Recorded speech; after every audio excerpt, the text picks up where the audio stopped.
Here we go, ladies and gentlemen. Guys that were here hanging out early with me in the chat. Appreciate you guys. Woo!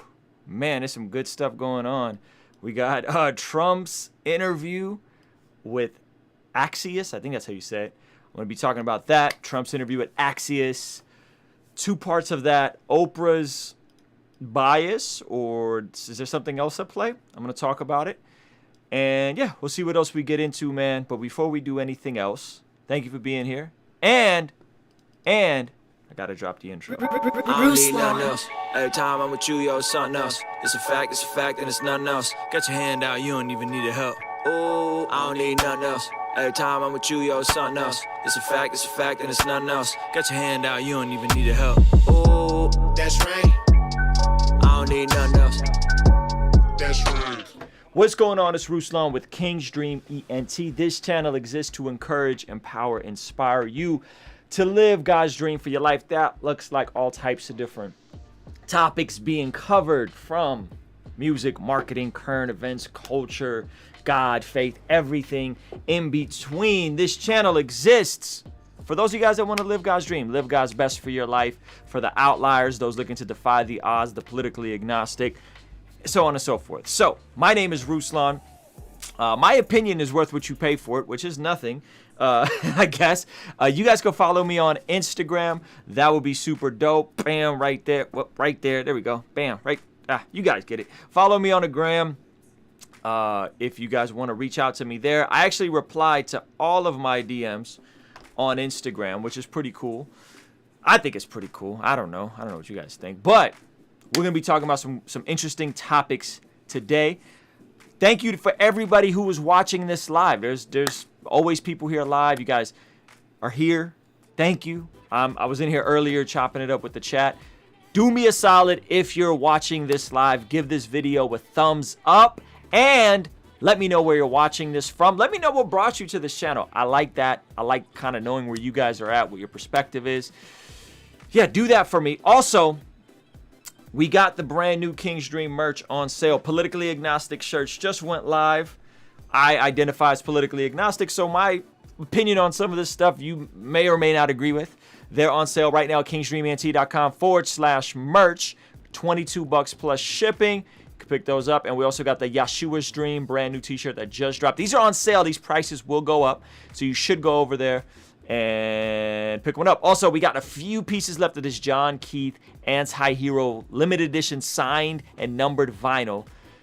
You should pick that up if you are into vinyl. If you're a vinyl collector, we just dropped these blue outlier windbreakers, so on and so forth. You can check that out in the description below or in the pinned comments if you're watching a replay. Now, hey, real quick, I gotta set some basic rules before we get into these videos. Listen, my YouTube channel, I try to curate the comment section to be, I don't know, constructive. I try to be thoughtful and nuanced with these videos. So if you are in the chat or if you are in the comment section being toxic, just know I love the ban button. I love the hide button. I love the report button. Today, first time ever on my YouTube channel, I got a physical threat of violence against me. Now, people think that that's trolling or maybe they're being funny, but listen, I take this stuff seriously. I will report your crazy self. And I say crazy, and I mean that with all its intent. So keep the comment section and the chat peaceful. The First Amendment right to your freedom of speech does not extend to my YouTube comment section. You don't get to say and do whatever you want because you feel like it. No.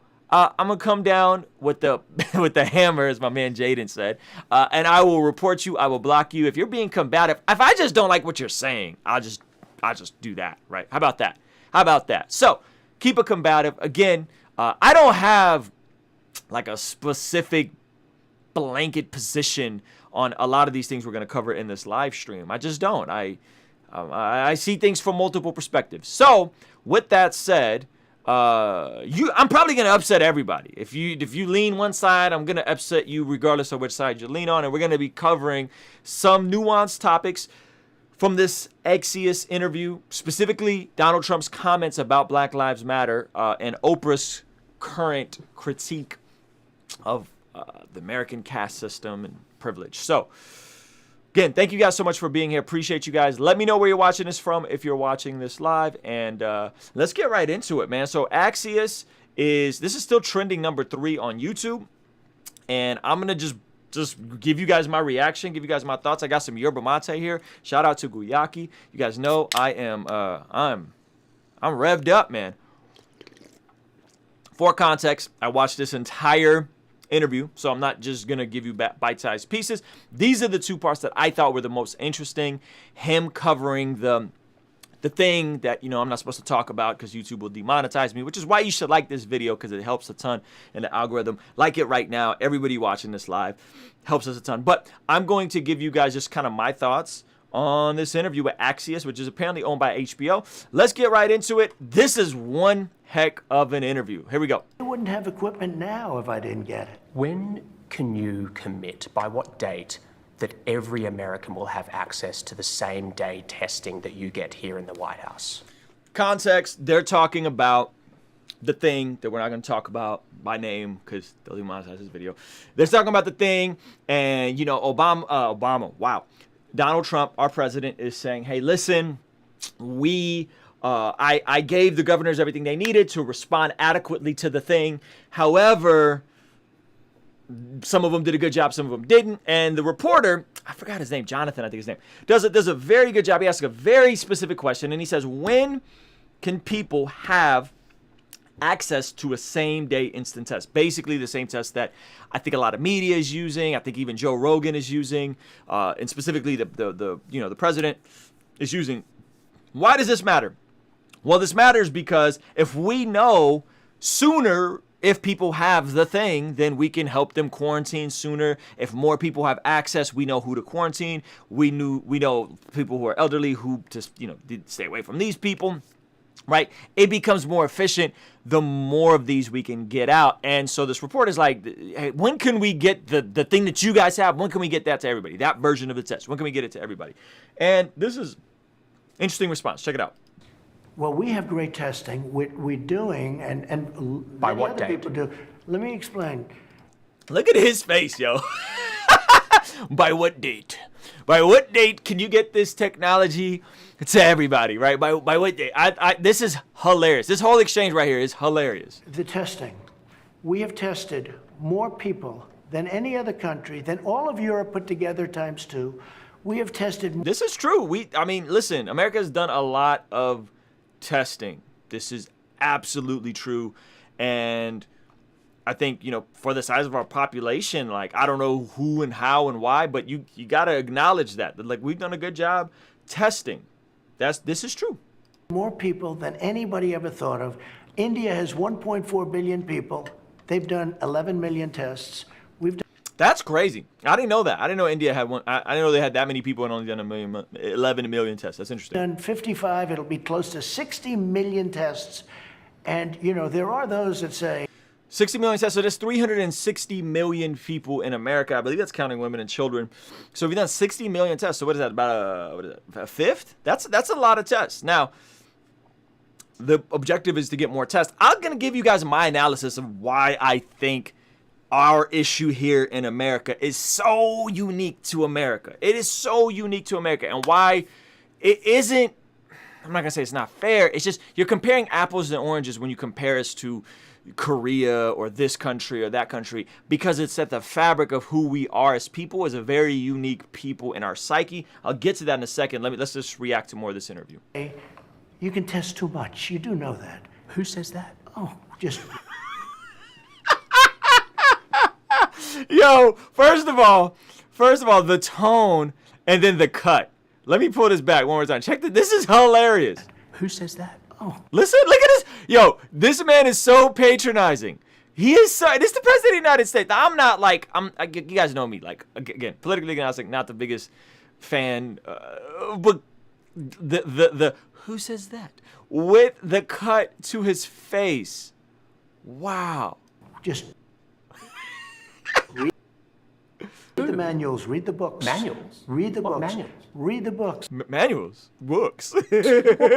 What testing does? What books? is sorry, it shows, wait a who minute, said- John, let me explain. What testing does, it shows cases. It shows where there may be cases. Other countries test. You know when they test? They test when somebody's sick. That's when they test. And I'm not saying they're right or wrong. Nobody's done it like we've done it. We've gotten absolutely no credit for it. But we've come up with so many different tests. The only thing that we have now is some people have to wait longer than we'd like them to.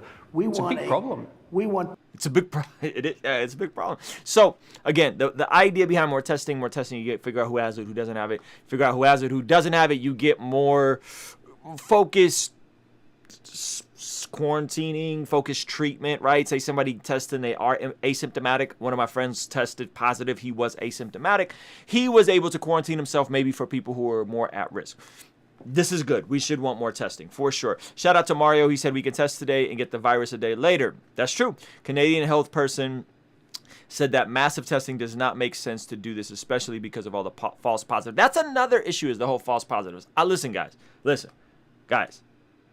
My name is Ruslan. I'm a hip-hop artist, creative entrepreneur. I am not a scientist, okay? So I'm just giving you guys my opinion, and I really don't, I don't know. You know what I mean? I don't know false positives, all this kind of stuff. Listen, I'm sure there are false positives, and I'm sure there are people that should be getting tested if they've been exposed, so on and so forth. Let's keep watching them. Point to point, we want to have a 5-minute to a 15-minute test. When do you think? And like many others, every American. I understand we're close to 50%. Every American, he keeps asking so many questions. Where it's point-to-point test. We are making thousands of instruments, thousands of tests right now, tens of thousands that can be distributed to various parts of the country. But you have to understand, and we've even sent some of them to other countries where they had a big problem. Jonathan, almost 50%, in fact, I think the number might be over, is immediate testing. The other's tough. So, wow, that's crazy. I didn't catch that the first time I watched it. He said almost 50% of the total testing is media testing.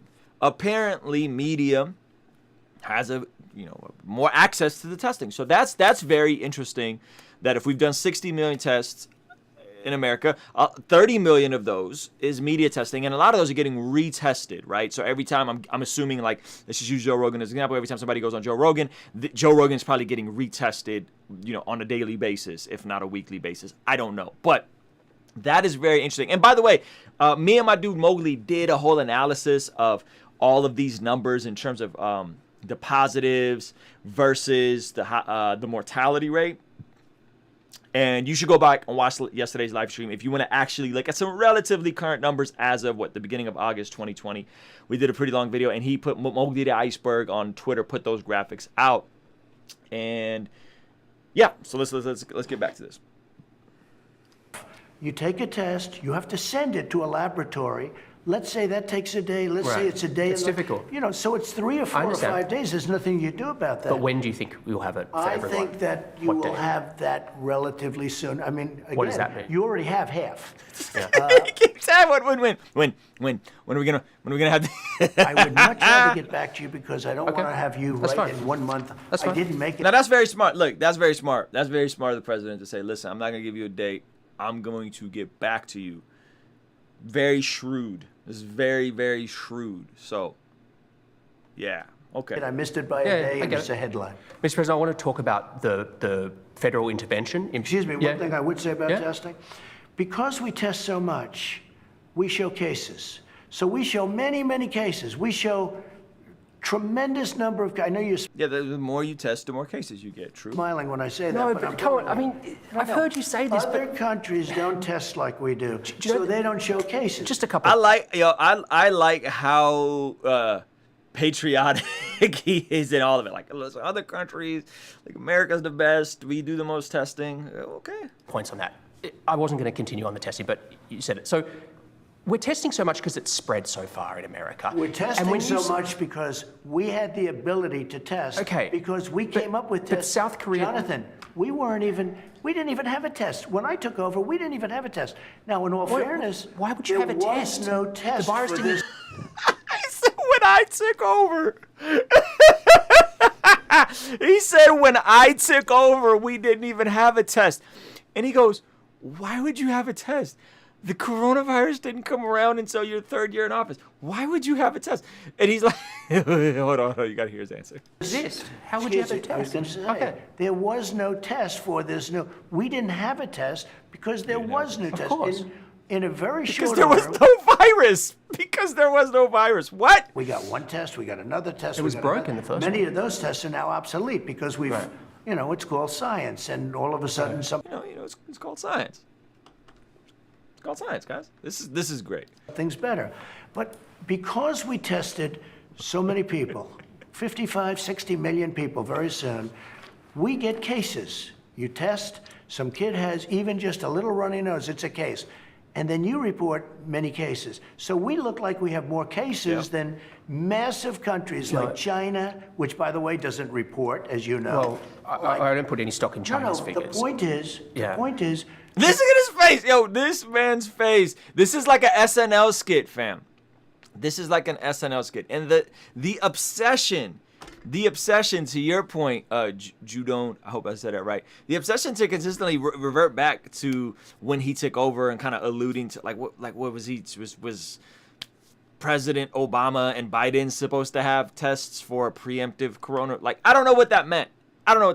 But nevertheless, this is amazing. If you're watching this live, give this video a quick thumbs up. I'd appreciate it. Let's keep going. It gets good. It gets better. Because we are so much better at testing than any other country in the world, we show more cases. The figure I look at is So he keeps saying we're better at testing, that's why I have more cases. That's a fair point. That's a fair point. You can't, I mean, I'm not going to deny the point, whether there's false positives or whether there's a lot of asymptomatic positives. He is right. This is true, right? This is true. death. And death is going up now. Okay, and it's 1,000 a day. If you look at death... Yeah, it's going let's up look. again. Let's look. He pulls out the notes. Yo, this man came prepared. He starts pulling out pieces of paper. This is amazing. Let's keep going. Daily death. Take a look at some of these charts. I'd love to. We're going to look. Let's look. And if you look at... We're gonna look. Yeah. Started to go up What is again. happening? Well, right here, the United States is lowest in numerous categories. We're lower than the world. Lower than the We're lower world? than What is that? Europe. In what? Look. In what? Take a look. Right here. By the way, guys, again, I have a dog in this fight, okay? I live in California. We were the first to lock down. I'm very irritated that we're still locked down. However, I understand for the lockdown. I think you should wear a mask. I don't have a dog in this fight. I'm going to actually agree with both of them here in a second. But more importantly, I'm going to give you a reason why America is so unique and why it's not really fair to compare us to other countries. But I'll get to that, okay? I'll get to that. Here's case death. Oh, you're doing death as a proportion of cases. I'm talking about death as a proportion of population. That's where the Catch that. Okay. President Trump is saying, hey, listen, comparison to the rest of the world, our death rate per the number of positive cases is actually relatively low. Now, the reasoning will be like, well, it's low because we're doing a better job at testing, right? So the percentage is going to be lower because we're testing more than other countries. Other countries are testing people who are sick. But he's still saying, listen, per population that's positive, we still have a very low death rate, right? And he's saying, listen, no, I am talking about the death rate, period, right? And where you're going to start hearing some of these different numbers right now about how many people are dying a day, right? And yes, to Mario, thank you. Yes, cases are going up and deaths are going down. This is true. However, I think people are still like, well, why do we have whatever 1,000 or 2,000 people dying a day? That's a lot, right? That's a lot. So yes, and both. Like, again, this is where you start looking at it just objectively and saying it's not one side or the other. There's reasonable points on both sides. I'm going to try to do a nice clean job of gluing this together for you guys in a second. The US is really bad. Well, Much worse than South Korea, Germany, etc. you can't do that. You have Why to go. can't I do that? You have to go by. Hold on. Yo, why can't I do that? You have to go by where. Look, here is the United States. He brought You have to charts go by with the color cases, the coordinated cases. charts. Why not as a proportion of When we population? have somebody, What it says is when you have somebody that where there's a case, the people that live from those cases. It's surely a relevant statistic to say if the US has X population and X percentage of death of that population versus South Korea. No, go by the cases. Well, look at South Korea, for example. 51 million population, 300 deaths. It's like... That's crazy. Okay, that's crazy. 51 million population, 300 deaths. That's crazy. But I'm going to explain to you why that is. And I think there's two main reasons. He's going to kind of allude to one of them here, but I think there's another reason for why. I don't know if it's a fair comparison, right? I just don't know if it's a fair comparison. But that's crazy. That's crazy that their numbers are that good. 51 million population, 300 deaths. We have 360 million population and like 150,000, 170,000 deaths. Those numbers just, you can't, I mean, those are really bad. Like, you can't scale those. And I don't think South Korea really locked down like that, right? Like, and I don't think Japan really locked down like this. So this is interesting, but I'm going to explain why here in a second. Like, it's crazy. You don't know that. I do. It's on You don't know that. You think they're... You don't know that? He's like, I do. I looked at the numbers. What do you mean? Yo, the face. Look at the face. This is amazing. This is amazing. This is incredible. Making their statistics, South Korea, I an won't advanced get into country. that because I have a very good relationship with the country, but you don't know that. And they, He said, you saying South Korea's making up their minds? He said, I won't get into that because I got a good, I'm trying to be diplomatic here. I'm not going to say they're making up their numbers. spikes. This is amazing. Look, here's Germany, one low, here's 9,000. one. Here's one right here, United States. You take the number of Here's cases. one right here. Here's one right here. Now look, we're last, meaning we're first. Last, I don't know We what have we're the first best. in. We're last meeting. As a what? Take a look, Okay. again, it's I just- cases. Okay. And we have cases because of the testing. 1,000 Americans are dying a day, but I understand on cases it's different. No, but you're not reporting it correctly, Jonathan. I think I am, but... Yo, just like Trump is like, listen, like give me a break here, man. You're not reporting it correctly. And the guy's like, no, but we are reporting it correctly because we're looking at cases. You take a look at this other chart. Look, this is our testing, I believe. This is the testing, yeah. Yeah, we do more tests. No, wait a minute. Well, don't we get credit for that? And because Don't we give me some credit, Jonathan? I need some credit, man. I need some affirmation. Give me some credit here, man. we do more tests, we have more cases. In other words, we test more, we have... Now, take a look. The top one, that's a good thing, not a bad thing. But- The top, Jonathan. If hospital rates were going down and He's like, reason with me. It's a good thing. deaths were going down, I'd say terrific. You deserve to be praised for Well, they testing, don't but they're even- all going you know, up. they very rarely talk- 60,000 Americans are in If hospital. you watch the 1,000 news dying or a read the day. papers, they usually talk about new cases, new cases, new cases. I'm talking about death. It's going up. Death is way down from where it was. It's 1,000 a Death. day. It was 2,500. It went down to 500. Now it's going up again.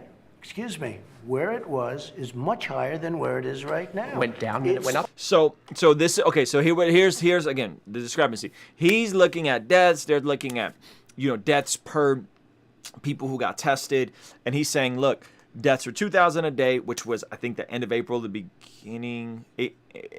beginning of May, or end of March, beginning of April. Deaths really high, 2,000 a day. This is when it was really bad in New York, right? Epicenter, a lot of clusters, a lot of people living really close together. Deaths really bad. Boom, then it went down to 500 a day. Then we started unlocking, and now it's back up to 1,000 a day, which is still worse, but it's not as bad. So all things considering, this is true. Positive cases went way up. Deaths are actually not as bad per day as they were at the peak when it really hit New York City hard, okay? So they're both right. It's just how they're interpreting the math is what makes a difference. But now it's going down again. It's going going up. down in Arizona. It's going down in Florida. Nationally, it's it's going going down in Texas. Take a look at this. These are the tests. It's going down in Florida? Yeah, it leveled out and it's going down. That's my report as of yesterday. Anyway, Mr. President, if I could change subject. It is going down in Arizona. Arizona it is. Texas. Arizona it is. Texas has big spiked, problems. And it spiked and it's now going down in Florida. It's evened out and going down in Florida. So it is going down in certain states. Arizona, I heard they're reopening in Arizona. I don't know if anybody who's watching this is in Arizona. Let us know. I have to see those figures. But you have to look at this. This is the number of tests compared I to the don't rest deny of your the world. figures. You've done more tests by far than the rest of Right. the world. I don't and deny because that. we've done more tests, we have more cases. you You have can take more that back. infections. Check it out. At Mr. your President, different subject. It's been widely So here's the deal. This is why it's important to understand what the perspective is. And by the way, guys, if you want to partner with what we're doing here, politically agnostic t-shirts available for $22. So that's a discount price. The price will go up. Yeshua's Dream, John Keith, new album, all that kind of stuff. But here's what we got to understand. Okay, so they're arguing two different things. He's saying, listen, compared to Germany and compared to South Korea, our number of deaths is way high, right? Way high. And that's bad, right? That's bad. Trump is saying yes, but look, the number of the percentage of people that are dying from this thing, we're testing more than anybody else. So of course we're gonna have more cases, but the percentage of people that are dying from this thing is actually relatively low. They're both right? They're both right. Why do we have such a higher positive rate, more people at mask dying and getting it? Why? Well, Trump will say, hey, well, because of more people testing. Why are more people dying, though, right? Why are more people dying than in Germany or South Korea? Said 50 million people, 200 deaths. That's crazy, right? Why are more people dying? Well, okay, you got to understand two things. One, he's going to kind of blame Trump here, basically saying, hey, people aren't getting a good example from you not wearing a mask. And if you're not wearing a mask, then people are going to take their cue from you, Mr. President, because you're setting a bad precedent for the rest of the country. Reasonable argument, right? I guess you could say that. I think it's a little simpler than that. As somebody who is from another country, again, if you guys know, from Azerbaijan, Baku, that used to be part of the Soviet Union. I grew up in an Armenian, Russian type of culture. Americans, at their fabric, if you are a red blood American and this is your country, regardless of your race or your ethnicity, Americans, by and large, are going to be more rebellious than South Koreans or Germans, right? Think about the history of those countries. Think about the history of Germany. Think about the history of South Korea, right? In the Korean War. And it's no disrespect to any of those ethnicities and nationalities at all. Americans, though, we got our independence and revolted. This country started as a revolt. We started in a riot. The Boston Tea Party was a riot. So we have to understand that Americans intrinsically are going to default to rebellion. What does that mean? That means if you tell 360 million, or let's just call it 250 million, Americans that are out and working. I don't know the exact number of people that work. There's going to be a certain percentage of us that is just going to be like, yeah, screw you. I'm not wearing a mask. I'm not complying. I'm not doing this. And we see this locally, right? There's a freaking gym here in Vista, California. I'm in San Marcos in Vista, California. Just one city over. It's called The Gym. I went in there because my gym, LA Fitness, closed down because of Governor Newsom's shutdown. And I was like, hey, I want to get I'm looking at potentially going to another gym. What are your rates? The guy was in there. Not a single person had on a mask. It's 7 a.m, peak time. Not a single person had on a mask, right? And I was like, are you guys going to shut down? They're like, no, we're not shutting down. I went to one workout and I wore a mask. I was the only one in the entire gym that wore a mask. It made me extremely uncomfortable, right? And I'm like, listen, I think some of the numbers might be exaggerated deaths, but this is here, right? And I'm like, how is this place still open? I'm like, are you guys gonna shut down? And he was like, no, we didn't shut down the first time. He didn't shut down the first time. When everything shut down, he didn't. The gym in Vista did not shut down the first time. What does that mean? There's a certain degree of Americans that are just not going to comply, right? This isn't Sweden. This isn't South Korea. This isn't Germany where everyone's polite. This isn't Canada, right? Where everybody's polite and everybody's nice and we're just going to kind of comply and put other people before ourselves. There's a certain amount of Americans, and it's intrinsic to our psyche and our culture, that is going to be rebellious, right? They're not going to wear a mask simply because you told them to wear a mask. I'm not saying that's right. I'm just saying that is who we are, right? And, and if the president extends those values to a certain degree, it is what it is. That's who we are. So I just think it's an unfair comparison to be like, well, South Korea had, 200 deaths and you know, everybody else, you know, had whatever, you know, South Korea had 2 deaths for 50 million population. It's just, it's not a reasonable expectation. We are intrinsically a rebellious people. The foundation of who we are started as a rebellion against British rule, the Boston Tea Party.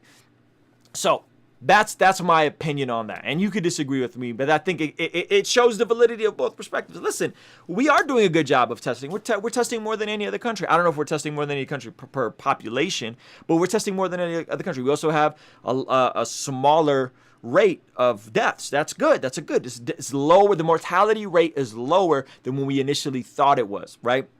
Especially if you're under 40 or under 60. Go back and watch my thing with Mowgli. But listen, guys, you got to be aware of just who we are as a people. There's a certain percentage of us, you know, I don't know if, you know, extra chromosome, I don't know what it is, but there's a certain percentage that's just like, they're not going to wear a seatbelt. They're not going to wear a mask. They're not going to follow the speed limit. They're not going to do what you tell them to do, because that's just who we are. And whether it's right or wrong, I don't know. But that is intrinsic to who we are as Americans. So that's my opinion on that. Again, if you're watching this live, yo, let me know where you're watching this from. And all that kind of stuff. And by the way, they're like, well, if, you know, Trump didn't come out in favor of masks, this could have went the other way as well. If Trump all of a sudden came out in favor of masks, I could see the Democratic Party all of a sudden being like, don't tell us what to do. You're a fascist. You can't mandate masks. I could have seen it going that way. Like, I think there was a political side where they just like aligned with whatever he was doing the opposite of, right? And that's how this stuff gets possible. It's an election year. They want to get this man out of office. And I don't think you tank the economy or you freaking, you know, like flame the flames of hysteria for the sake of making him lose. Like, I don't think that's right either. And that's what I feel like the sentiment I'm getting from the left is they're not even looking at science. They're just looking at like, yeah, it's bad. So it's like, no, like, look at the death rates per age. Look at the, like, it's yes, it's bad, but it's not as bad as we thought it was going to be. People were looking at a 3-4% mortality rate. It's less than a 1% mortality rate if you're looking at the current numbers, right? At the very current numbers, the number, like, move forward from the current spike in the summertime to now, it's a very low mortality rate. It's a very low mortality rate, 1%. Now, granted, that's still more than the flu, but it's not the flu, right? It's more contagious than the flu. I get it. I get all of that. I'm wearing a mask. Wear a mask. Follow protocol. I'm not going to tell you guys not to follow protocol. Mario says it, but it's more because it does not make sense. Can't go to the beach and social distance, but we can go to Walmart and Lowe's. I go to the beach. We've been going to the beach every Saturday. We went to the beach today. So I'm going to the beach. I don't know where you're at, Mario, but we're going to the beach. You know what I'm saying? Locally, we shut down restaurants, but our mayor goes and has dinner with a party of 7. That's whack. That's trash. You know what I'm saying? That's not cool. That's not cool. Yeah, and Jennifer, it is tough when we're learning live. I think you're totally right. Okay, listen. Guys, give this video a thumbs up. There's a gang of you guys watching this. The more you like the video, the more it'll push it up the algorithm, all that kind of stuff. So, yeah. That's why I'm politically agnostic, because there's freaking goofy people on both sides of this thing. There's people that are willing to tank the economy to get a president out, and then there's people that are like gonna do whatever they want and, you know, and just bug out, and it's not cool. Neither side, right? So go get your politically agnostic shirts right now. They're $22. Let's keep this thing moving. All right, this part is interesting. This is the second part I wanted to point out is what Trump had to say about Black Lives Matter. Very interesting. This is very interesting. And people kind of brushed over this reaction to the interview. I think this is very interesting. And I'm going to react to it. I'm going to give you guys my thoughts. It's honestly not what I expected him to say. I thought it was a reasonable response. I don't know if he's saying this because he actually means this or because he is trying to be political. He makes some wild statements in the second part in general, but I wanted to kind of touch on this specifically because I think there's some interesting stuff here with regards on kind of like his thoughts on the I guess the civil unrest or the Black Lives Matter thing. So let's check this out. This is very, very, very, very interesting. Here we go. Protests like this since the 60s. I mean, we're seeing... These are Democrat-run well, just if I can finish my question. cities. If I can finish my question. And they're doing it for political reasons. You said you've done so much for African Americans. I have. But there are Americans... Justice I understand. reform, opportunity. But let me finish. There are Americans out in the streets asking for change. Yo, he's like, I've done a lot. Mr. President, have you ever met with a Black Lives Matter activist to hear them out, hear their arguments? Well, Black Lives Matter started off, to me, very badly because it was... Did you ever meet with one? Pigs in a... Did you ever meet with one? Pigs in a blanket, burn them like bacon. That was my first... The first time I ever heard of black... That was 3 or 4 years ago. Right. Now, I don't know what he's referring to. Somebody can educate me on that. I don't know which section... If was it the official Black Lives Matter organization, the pigs in the blanket thing. I don't know where that came from. I know he was definitely and initially very critical of Colin Kaepernick, which I don't think he should have been, especially as a president. Like, I don't think that was cool. But he was very critical. Now watch what he says. This is very interesting. Pigs, meaning policemen. Pigs is what they're referring to, in a blanket. Fry them like bacon.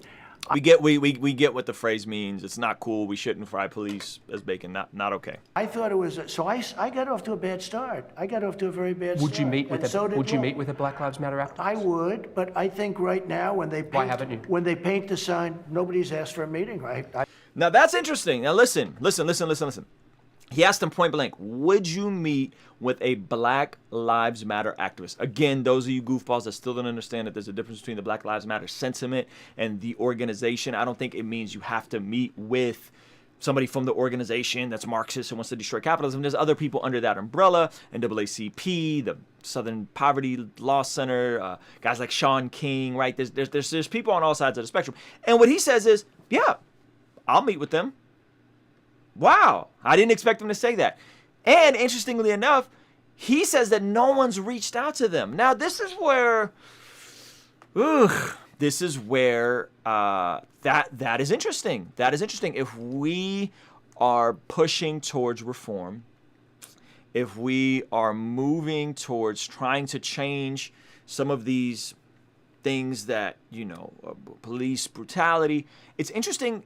If this is true, that no one's reached out to meet with him, and it's interesting that he's willing to meet with them. That's interesting to me. I didn't think that. I didn't think that would be a sentiment. I thought he would just be a flippant, like, no, not at all, So let's keep watching here.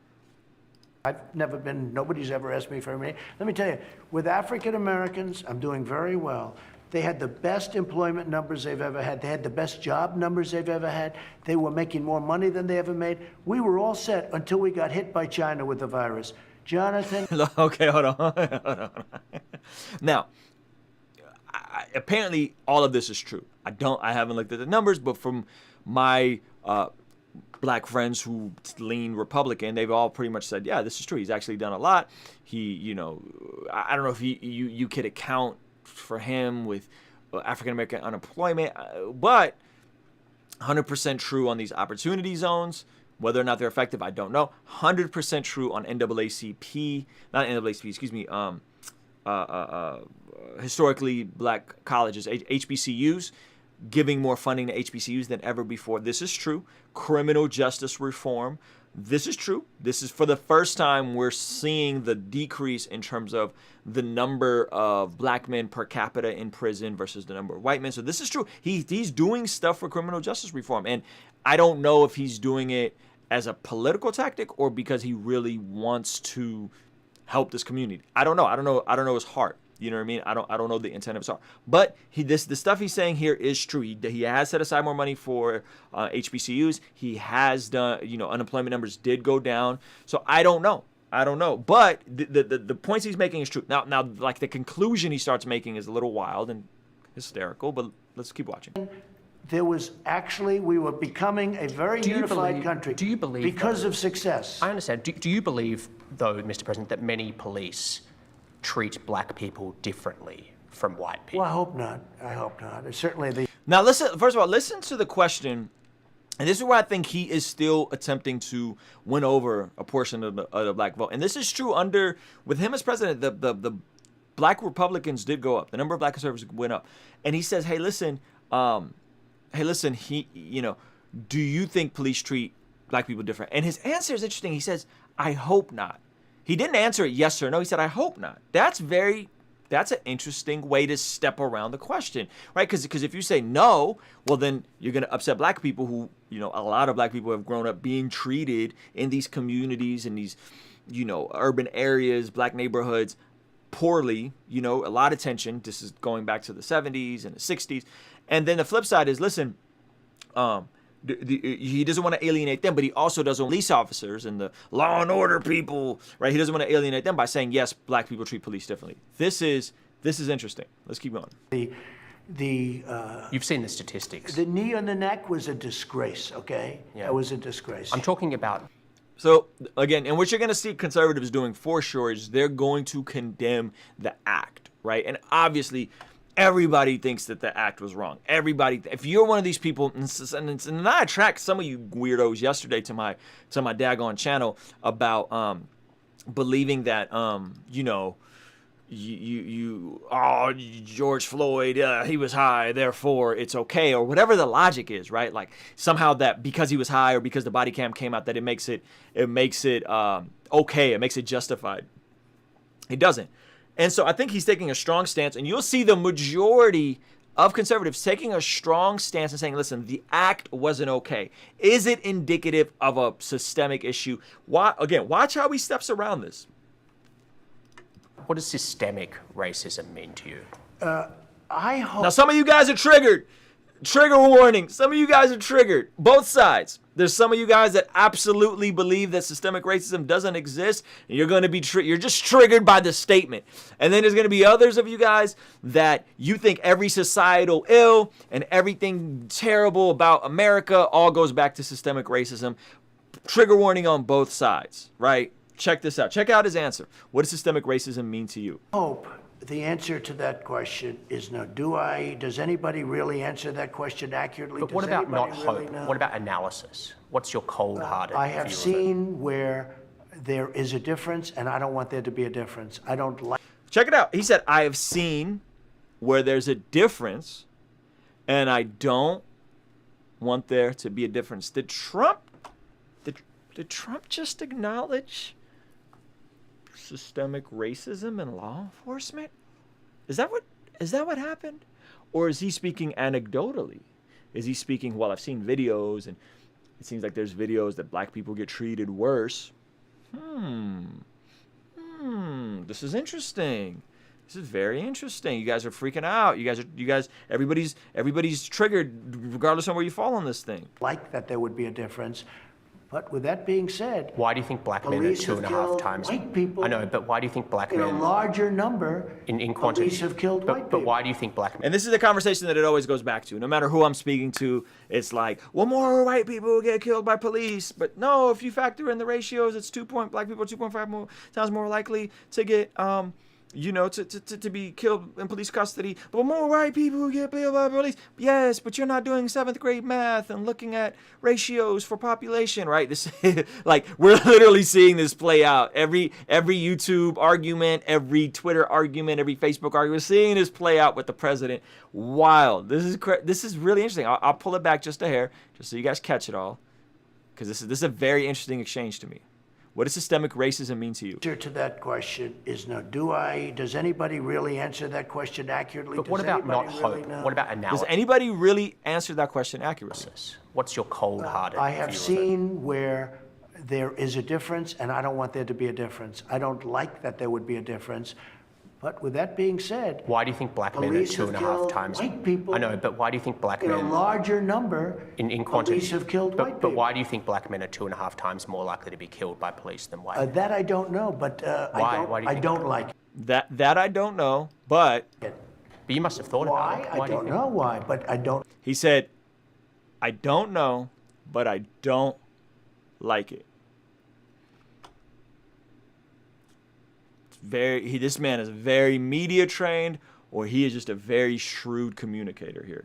I don't know, but I don't like it. I don't like it. I do know this. Does it speak to that something police systemic? have killed many white people also. But proportion. This pushback with like police have killed many white, like you gotta like we have to stop. It's not the same, guys. It's not the same. And I wish because I think his argument would have been better, but just saying, I don't know, but I don't like it. Period. It's a great response. It's a great response. I don't know, but I don't like it, period. Right?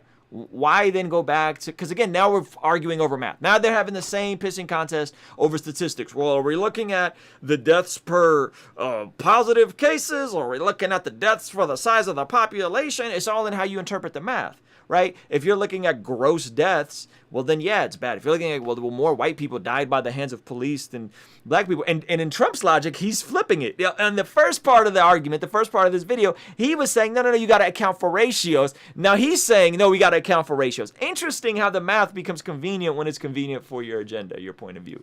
What does it speak to?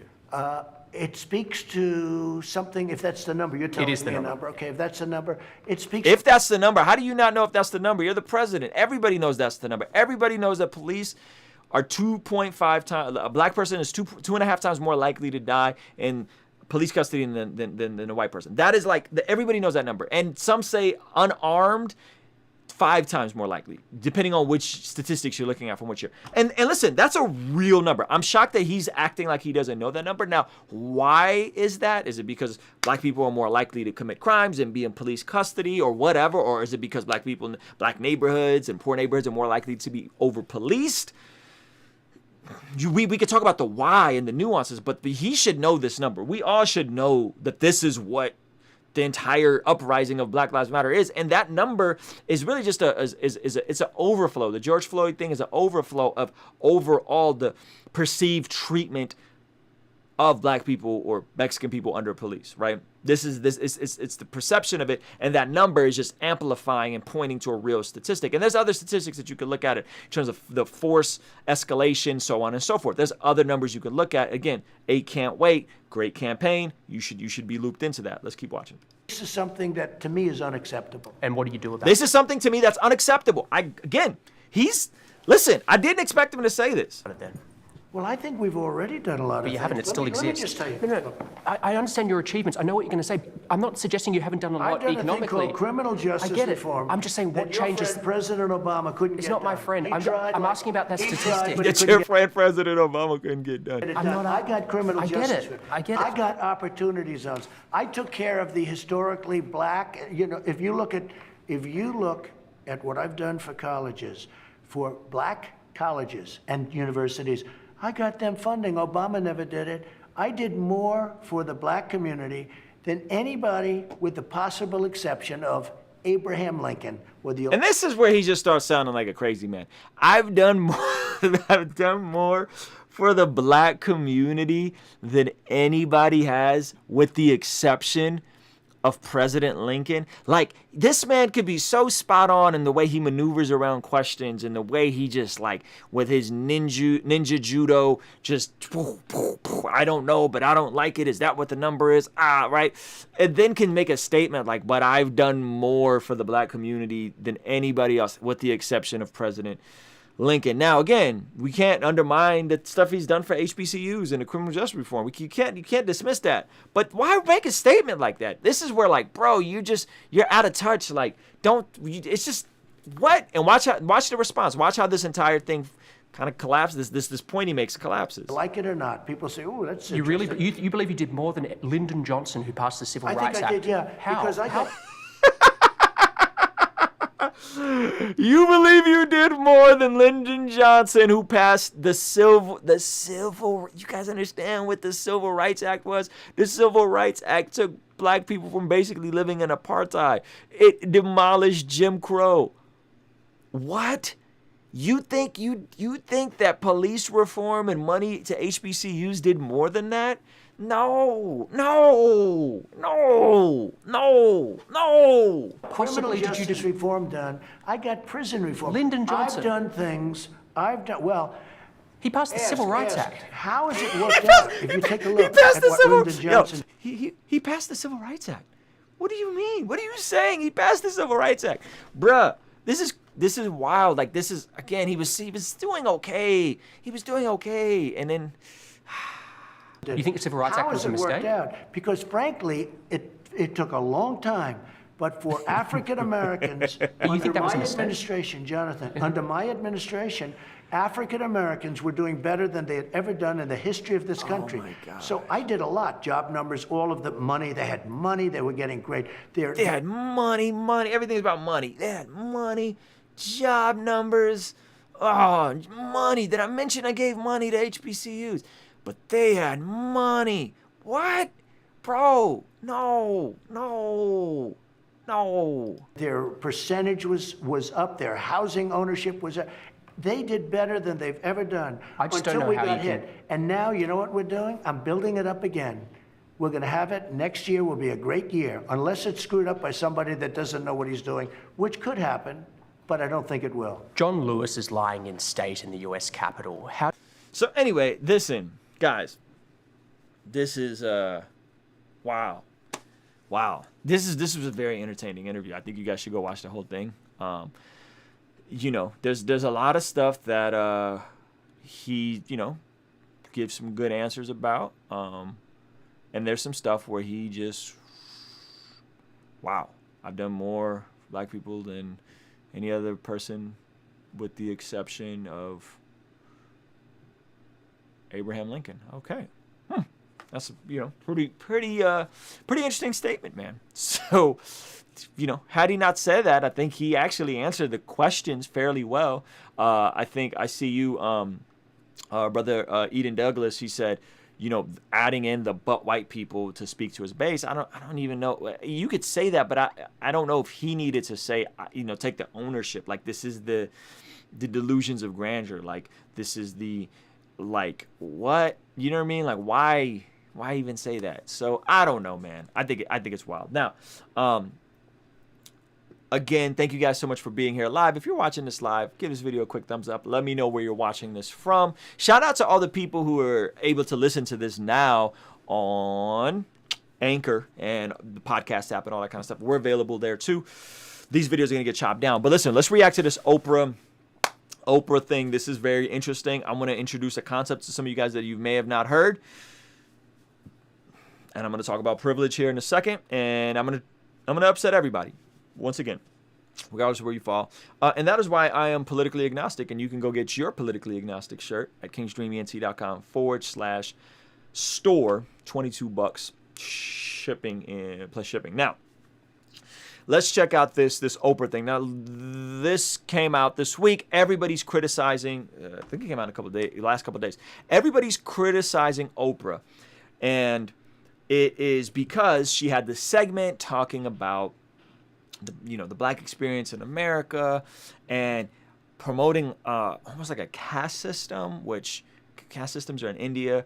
And I want to kind of read this quote, read some of the critique of it, and give you guys my perspective, which I think will probably piss off all of you. All right, so she's doing a live talk. I couldn't find the video of this, but she's doing a live show. And somebody asked the question. So the thing was uncomfortable conversations with the black man. Joined Oprah Winfrey for a 2-part episode, which included a segment inviting non-black viewers to ask difficult questions about racism and white privilege. Not all white people have power, said one guest. There's plenty of poor working class white people. Obviously, this is true. There's tons of poor white people. Right? Like, we would agree. There's poor white people, and white people have challenges, right? White people have challenges, and so let's keep reading. He said, we don't recognize the fact that there's a lot of white people that struggle, right? I don't know if we do or don't recognize. That's a very broad generalization that we don't recognize white people who struggle, right? I don't know if that's true, but this is his perspective, and it's a different struggle, as you mentioned, because they're not streaming upstream, let's call it. Okay.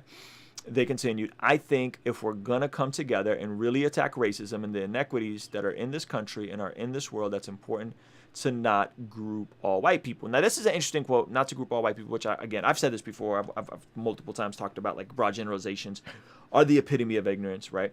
And he's saying we shouldn't group all white people. Yet in his kind of critique, he's basically saying that all people who acknowledge white privilege think that there's no white people that struggle, right?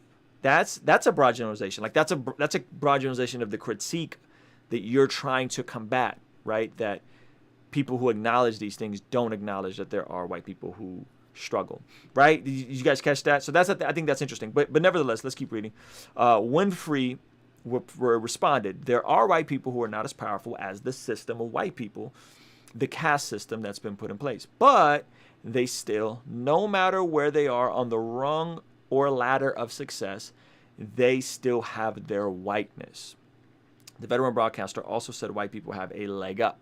You still have your whiteness. That's what the term white privilege is. It means that whiteness still gives you an advantage no matter what, right? This pretty loose definition, right? And again, I'm not an advocate of like intersectionality as gospel truth or critical race theory as truth.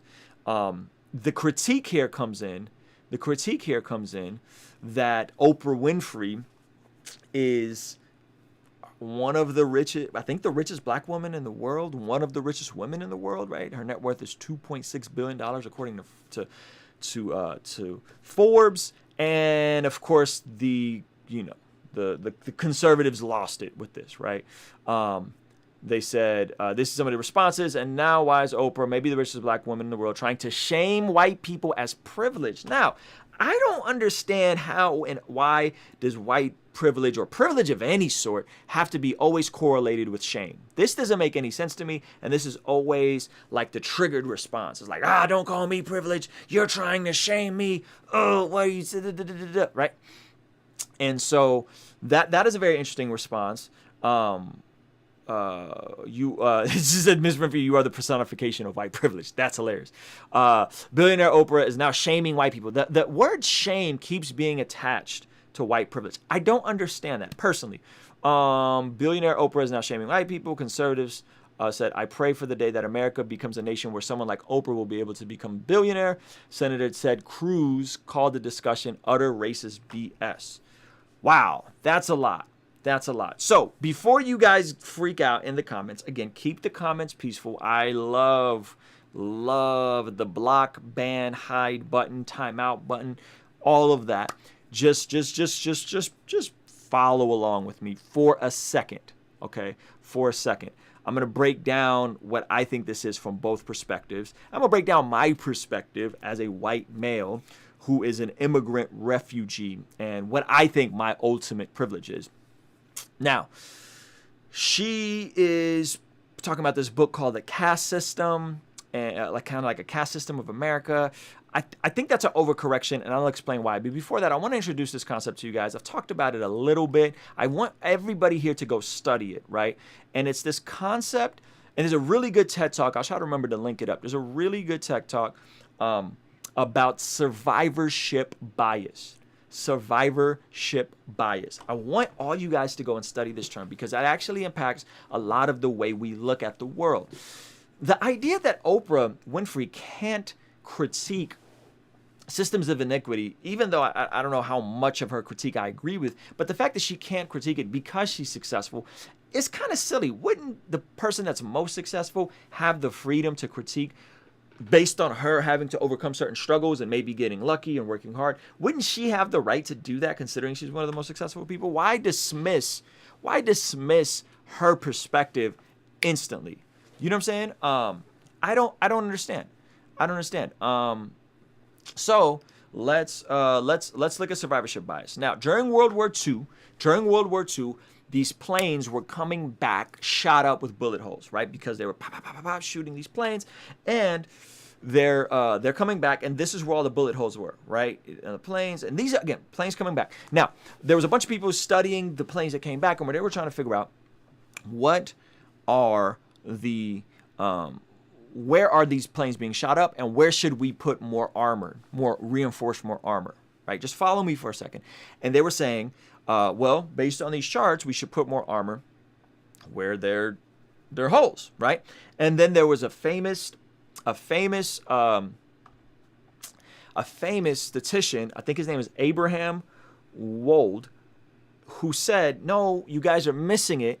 You don't reinforce the planes that came back and put more armor there. You're only looking at the planes that survived. You have to think about the planes that didn't survive.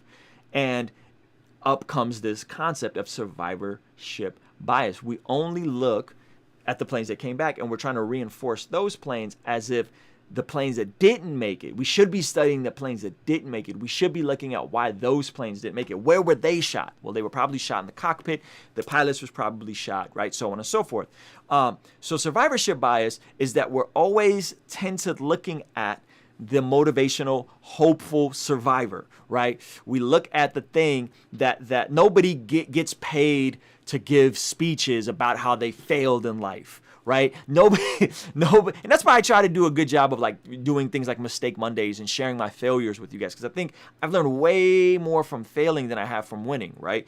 So we tend to look at people who are successful and think that because Oprah made it or because Obama made it, that well, everybody can make it, but we're not understanding that we're looking at the survivors. We're looking at people that defied all of the odds. And I know some of you guys are like, wow, this is making sense. It is. So we can't look at race from the perspective that, well, if Obama can become president or if Oprah can be a billionaire, then what are black people complaining about? You're studying and paying attention to the ones who've made it. I'll give you some more examples of survivorship bias. Oh, they don't build those cabin homes like they used to. Gosh, they just really had a great eye for architecture. They didn't build those homes like they used to anymore. Have you heard that? Right? What are we saying? No. All the crappy homes fell apart, and we figured out new ways to build better homes that'll last longer. Right? Oh, they don't build cars like they used to. Oh, we used to have cars, and yeah, it's good. No, it's just you're not looking at all the horrible cars that aren't around. You're only looking at the Impalas and the Cadillacs that lasted from the 60s and 70s. There's a bunch of cars that they made that didn't last, right? Oh, when I was a kid, we'd run around in the back seat of the pickup with no seat belts, and it didn't matter. We didn't have car seats. You stupid millennials with your stupid car seats, you liberal snowflakes. Well, you're not looking at all the millions and millions of kids that died because they didn't have a car seat, because they didn't wear a seatbelt, or because their drunk uncle made a left turn and somebody fell out of the back of the freaking pickup truck. Right? This is survivorship bias. You're only studying the people who made it. You're only studying the people who made it. So we have to be careful when don't critique somebody because they're successful that they don't have a right to critique. That's stupid. If anybody has a right to critique and share their opinion on what they think the inequities are of, our system or whatever, it should be somebody that's highly successful, right? Should it not be? If somebody's a billionaire, should I not listen to Kanye about talking about the ills he had to overcome to get into the fashion industry, right? This man made a classic album, went to Paris and interned for free at Louis Vuitton, then turned around and freaking, did it for free for a year, put his career on pause for a year and lived in Paris and did that, and then still got the door slammed in his face. And then finally, decades later, got his situation with Adidas, got a situation with Gap. Now he's a multi-billionaire, right? And the Gap stock shot up. Should I not listen to the person if I'm trying to figure out how to get into fashion, high fashion, right? Should I not listen to the person that overcame that so he can give me the critique of what it takes and the bias attached to that, right? Should I not? Why would you not listen to Oprah, right? Now, that's neither here nor there. That's neither here nor there. But survivorship bias, guys, just I promise you, if you just look at this concept, it'll give you so much more empathy for people. So let's go back to this concept and let's look at what was actually said. Let's look at what she actually said. And then let's look at what people assumed she said, because they're two different things, right? She said there are white people who are not as powerful as the system of white people, the caste system that's been put in place. Okay, I don't know if caste system. I don't know if I like that, but let's keep going. But they still, no matter where they are on the rung or ladder of success, they still have their whiteness. The veteran broadcaster also said white people have a leg up. You still have your whiteness. That's what the term white privilege means. It means that whiteness gives you an advantage no matter what, right? So what does that mean, an advantage? Now, I have a lot of advantages, right? I was born, and this came out this week, by the way, and this stream is live. I don't know if you, how long ago did I start streaming? I don't know, an hour ago. I was born in a communist Soviet Union, and I had the advantage of winning a lottery and coming to America, right? That's an advantage I had over people that went to other countries, right? I had an advantage of being born with all 4 of my limbs, with all 10 fingers and 10 toes, with my brain functional, an able-bodied, a sound mind. I didn't have a psychotic break and develop bipolar or schizophrenia or anything like that. Like, I have my mind, I have my body, right? I have, I'm a male, which gives me a certain degree of advantage over a female, just my biology. I know there's all debate about whether sex is a social construct or biology. No, I have more testosterone. I could put on muscle easier, right? I'm bigger. I'm stronger than my wife is.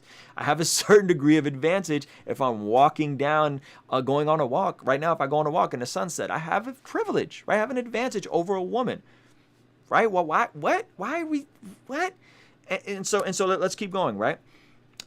I have an advantage that I'm a male. I have advantages that I'm viewed as a white male. Now, what does that mean? That just means that on a very superficial level, when I'm pulled over by a police officer, I'm going to be viewed as less of a threat. If you want to make the argument for implicit bias or not, it is what it is. Like, I think I get viewed as less of a threat. That doesn't mean that I should be ashamed of that. Now, when they grab my ID and they see my name, and my name says Ruslan KD, my birthplace is Azerbaijan, Baku, right? It's kind of like, oh, well, he could be a light-skinned Arab guy, right? Like, we don't know what this dude is. I have a RZ name. My last name, KD. That changed because of people having to, trying to push us out of Azerbaijan. We had to take on an Azerbaijani name. We changed our Armenian last name to Azerbaijani name. So I have a Muslim-sounding last name. Right? You guys see what I'm saying? So do I have a degree of superficial privilege? Yes, I do. But I'll tell you what my ultimate privilege is. And I think this is where I'm going to lose you guys on both sides, right? My ultimate privilege is that I'm an immigrant. My ultimate privilege is that I'm a refugee and I see opportunity completely different. I've seen Soviet communist Russia. I remember lining up for food rations. I remember my family getting a tub of water and having to make that work. I remember. My ultimate privilege is the fact that I'm an immigrant, right? And yes, I would agree that I have a degree of, I guess, white privilege, and I don't have a problem admitting that. But my ultimate privilege, beyond a superficial level, is my mentality, is my mindset, is the way I view the world, gives me an outlook of opportunity. And if you look, again, some of you guys are going to be triggered, regardless of what side. I guess I'm just trying to upset everybody today. But regardless of what side you look at this, if you look at how immigrants from Ghana and Nigeria and Jamaica perform and they've done studies that's compared to white people, a lot of these immigrants outperform and out-earn white people. It's crazy, right? So you also got to factor in, though, that they won a lottery to get here. So when we're bringing people over, we are bringing some of the smartest and the brightest and the most efficient. And with refugees, we're not. Like, refugees are just coming over as like, gosh, we just don't want to die. America will take us in, right? So we all have different sets of advantages and disadvantages. And the superficial that the majority of people in power are white, and to say that, hey, you are going to view your own as less of a threat, whether implicitly or subconsciously or consciously, I don't understand why that's such a controversial concept. I don't understand why white people get so defensive and so combative about this concept, right? I don't think it's that big of a deal. I'll give you another example. My nephew, his name's Samaje. He's 6'4". He's 160 pounds. He wants to play professional basketball. He has the genetics to play professional basketball. I'm 5'10.5". Okay, I'm Armenian. I thought I was going to play professional basketball. Nobody told me about this thing called genetics when I was a teenager, guys. Okay, and I thought I was going to go to the NBA, right? I really believe that, and nobody told me this thing. So guess what? I did later on in life discovered that there's never been an Armenian who's made it to the NBA. You know, if you factor in the Kardashians, we've destroyed more NBA careers than we've started. And but right now, as of right now, I'm nicer at basketball. I'm better at basketball. But we would never ignore the obvious advantage that he's 6'4" and 160 pounds as a sophomore. He's going into his sophomore year. guess who's going to have the advantage of playing basketball, right? Because he's more fit. He's physically more fit for that position. Now, that doesn't mean I can't outwork him. That doesn't mean I can't beat him. I can beat him, right? I could beat him, right? I could grab the rim. He can't dunk yet. I could grab he could jump as high, right? Right now.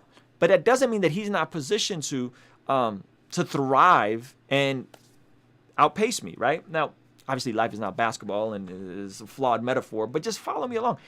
I have no problem acknowledging that. There's no shame on his part attached to that. And I think the conservative response is goofy, because when people say white privilege, nobody is saying white guilt. Nobody's telling you to feel guilty, right? You still have your whiteness as the term white privilege, and then the responses are, and now why is Oprah, maybe the richest black woman in the world, trying to shame white people? Who said anything about shame? Who said anything about shame? I pray for the day that America becomes a nation where someone like Oprah. That's actually a hilarious job. How did Oprah make $2.5 million so racist? But this idea that shame is instantly attributed to this concept, what I think we're so sensitive. I think we're so sensitive, and I think it's such a time where there's disparities on multiple fronts that we just get triggered very easily. And to me, it's not that big of a deal to be like, guys, I'm a white male in a country that's predominantly white. On a superficial level, of course, I'm going to be perceived more favorably. That doesn't mean that once I open my mouth, I can't make an ass of myself, right? Excuse my language. Some of you guys are going to freak out that I said that word. That doesn't mean that someone who's more educated and more qualified than me isn't going to get that job over me. It just means that on a superficial level, people view me as less of a threat because I'm white. That's why is that a thing? Why are we so combative and sensitive about this? You know what I'm saying? I think it is bad for black people to say that. I don't care who says it. I think it's like, is it bad for short people to say tall people have an advantage at basketball? Is it bad for, ugly people to say, hey, you have pretty privilege? Like, why is that bad? I don't understand, right? I don't understand. I think everyone has a privilege. If you were born in rich home, you are privileged. If you are American, you are privileged. Absolutely. And again, I said this repeatedly, right? If you are born with all your limbs, if you're born with your sight, if you're born in America, you have privilege, right? You have privilege over somebody that's freaking born in communist China, where they just got rid of their one child policy like 4 years ago. Absolutely, right? Exactly. I'm not ashamed that I have privilege in music because I'm a black person. Right. Yeah. So Bats, who's a rapper, super dope rapper, you guys should check him out, is acknowledging that, hey, I'm a black man who's making hip hop music. He has a privilege in that. Over me, I have a disadvantage when I rap, right? Just because it's a predominantly black art form. Why is that? Right now, on a mass scale, right, white rappers tend to outperform, big picture, right? Because more of the population. And so I think that's the part that I'm just like, gosh, are we so sensitive? Are we so sensitive that we equate any amount of privilege to instantly shame? Nobody's saying you have to be ashamed. They feel the way because they are ashamed that they have ignored the plight of others. Ooh, you going in now, because they've ignored the plight of others their whole life, and now it's being thrown in their face. That's what I see in the other white people around me. That's interesting. If you feel ashamed because you've been apathetic and you haven't cared about disenfranchised groups, you haven't cared, well, then that's an issue about you, not about the concept, right? And again, it's not to say that I believe that, again, I'm not critical race theory is absolute truth, or intersectionality absolute truth, but there's some concepts there that I think are truthful and helpful, right? No, it is bad because it makes them feel disadvantaged by birth. Makes who? Black people feel disadvantaged? Well, you got to let black people speak on that. There are certain black people, like my buddy Zuby, like my buddy Lavoisier, conservatives, black conservatives, and again, I'm not speaking for black people, but there are certain black people who would say, hey, yeah, the concept of white privilege doesn't help me. You're telling me I'm oppressed. I don't need to hear that. And I'm like, yeah, cool. If you don't think that's helpful, that's fine. I'm not asking anybody to advocate or not advocate. I'm asking us to not be triggered when these things are brought up, because I don't see it as that combative of a thing. You know what I'm saying?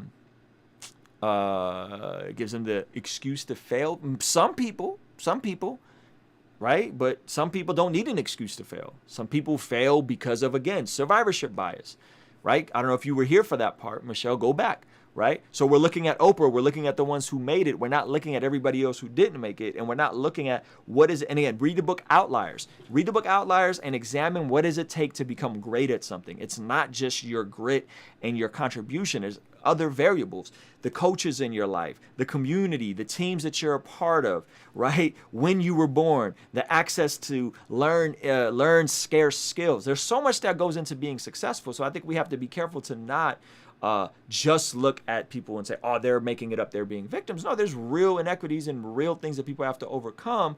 And again, I don't think we should dismiss Oprah just because she's highly successful and say, oh, well, she doesn't have a right to give a critique. Why would she not have a right? Why would we not want to hear from the successful billionaires about the things they had to overcome and acknowledge that? Now, to your point, I do think that Oprah's view and perpetuating this caste system thing, I think this is an overcorrection. If you look at India's actual caste system, it's 100 times worse than what it is here in America.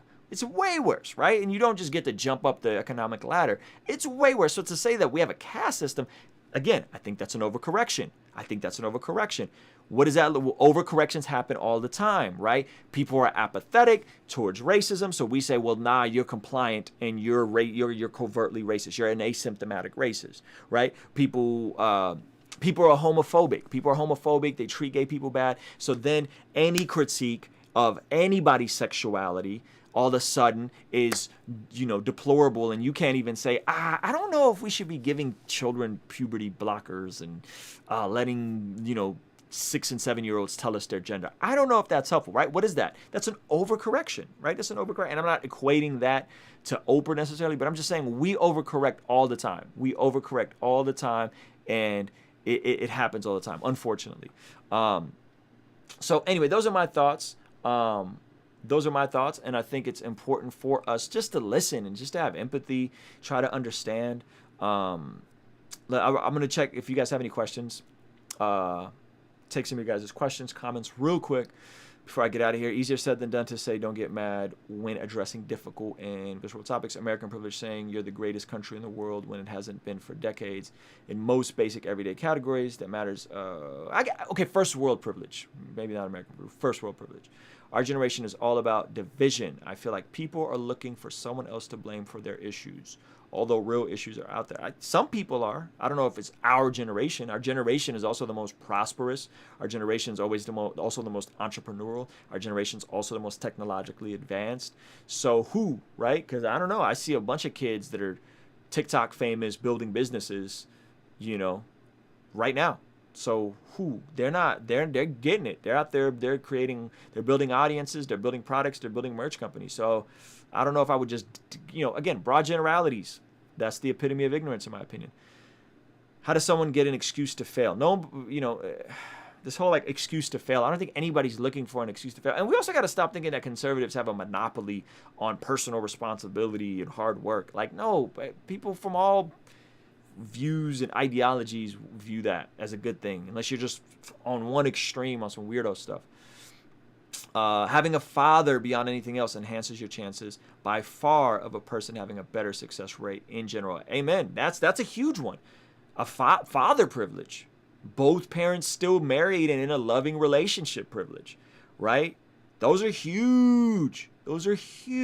Somebody, even if you don't have a father, but just having a father figure points you to the ladder of success and saying, hey, this is what it actually takes to be successful, right? This is what it actually takes to be successful. I'm that for people over this channel, right? I'm that for people, and that I could empathize with the systemic issues and I could empathize with the structural issues. But at the same time, I'm going to say, hey, here are some tangible, practical things you could do. And I end up coaching a lot of people and helping a lot of people build their businesses, right? And you see what I'm saying? So I think having somebody just kind of come alongside and give you game and encouragement can be very tangible. But don't assume that just because Oprah made it, that every kid, from a neighborhood in an area where all the fathers are in jail because of really unjust laws are just going to snap out of it after watching a Gary Vee video and hustle and change the course of their life. That's just not how the world works. It's frustrating when people say black people use race or base excuse, but we've been enlightened for years when there's evidence of systemic racism, redlining, Jim Crow. That's that. Yeah, and by the way, everything you mentioned, Jim Crow, redlining, right? People were downplaying these things while they were happening. They were dismissing them while they were happening, right? They were calling Martin Luther King a communist, Marxist, socialist while he was alive. Now he's revered as this amazing person, but not, you know, at the time he wasn't favored. He wasn't liked. He was viewed as radical. So I think a lot of stuff in hindsight, man, we'll view it differently. Here's the thing, though, to overcorrection because the black community was turning their backs on Oprah. Now she is trying to chart. Maybe. But to your point, when we overcorrect, I think that's the dangerous part. Don't be so tone deaf and so apathetic that when people start overcorrecting, it then turns into not, hey, we need to address racism and we need to create equality, to we need to dismantle capitalism. That's the extreme, right? Hey, we need to treat gay people, LGBTQ people fairly and not hate them and not beat them up and not be homophobic, to, hey, you know, we're going to dismantle the roles of gender, period. This is what happens when you overcorrect. This is what happens when you overcorrect. And it's usually pushed on by people who are either apathetic or just flat out hateful. And that is not helpful. So if you're a Christian, if you're a Bible-believing Christian, I don't know if you are, but if you are, our call is to love people as ourselves, to love your neighbor as yourself. Who's your neighbor? Everybody, even the person that isn't in your in-group. That's what Jesus said, according to the story of the Good Samaritan. The Samaritans and the Jews did not get along, yet he said, love people. Love your neighbor as yourself. Who was the one that showed mercy to him? The Samaritan, not the priest, not the person that was in the in-group. So as a final thought, that's what I want to leave you guys with. Empathy, listening, loving people, seeking to understand before seeking to be understood is ultimately going to bring us to a better place, because we're gonna get more and more divided. We're gonna get more and more divided. And again, guys, I'm politically agnostic. Like, I don't have a perspective. I don't have a dog in the fight. I'm not voting for Trump or Biden. It doesn't matter from a political standpoint. It matters for me, for you guys, as I'm hoping to influence and empower a tribe of outliers, that we would all go into our interactions and love people well and care for people well and show empathy and compassion and mercy to people, even people we may disagree with. I spend way more time trying to understand people I disagree with than sitting in circles and talking to people that already believe what I believe. So anyway, thank you guys for hanging out, man. Give this video a thumbs up. Hopefully you enjoyed it. I thought it was good. I'm going to chop these down into bite-sized pieces, so there'll be 3 of these. Subscribe to the podcast. If you listen to podcasts, it's on the podcast apps, on Spotify, Anchor. And go buy some merch, man. Politically Agnostic, Yeshua's Dream. $22. These drinks is only $22. You should go cop one and partner with what we're doing here at kingsdreament.com. Love you guys. Appreciate you guys. Thank you so much. All right. Peace.